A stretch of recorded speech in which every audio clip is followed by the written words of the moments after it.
ये हमारी कार है और ये हमें और ये हमारी पार्टी हो रही है।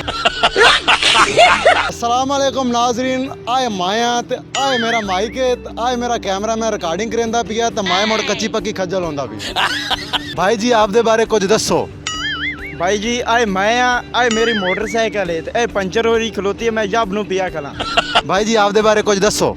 आए मैं आए मेरे बर्गर हैं सुबह तक गाह कमदार भी है, मैं आज किसी का सिर खोल देना है।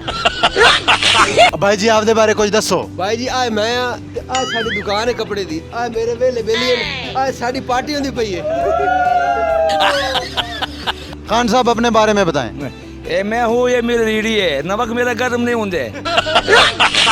भाई जी मैनू आप दे बारे कुछ दसो। ओ भाई जी आए मैं ते आ है मेरी दुकान है, क्या है मेरे हवाला बेली ते मैं तो गंदियां गंदियां चाहिए मुझे दे।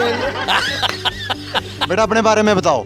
ये मैं हूँ, ये मेरी कुर्सी है, ये मेरे जूते हैं और यहाँ पे मैं मुंह उठा के आ गया हूँ। भाई जी मैनू आप दे बारे दसो। आए मैं आए मेरी बूंदी है, आए मेरा तोशा है, आए मेरी जलेबी जेडी सीधी नहीं होती पई। चाचा जी मैनू आप दे बारे दसो। ए मैं ए मेरा फट्टा है गोशत दा, मैं बकरे दे टोटे कीती खड़ा। भाई जी आप दे बारे कुछ दसो। आए मैं आए मेरी सब्जी की दुकान है, आए मेरा मुलाजिम है तो काम मेरे को करवेंदा है। चाचा जी आप दे बारे दसो। आ मैं आ मेरी फ्रूट है रेड़ी है भाई, चाबे खाली हुए पैन मजदूरी पूरी नहीं होती, असं क्या करिए। जो मांग हो गया बच्चा स्कूल नहीं जाते पाए।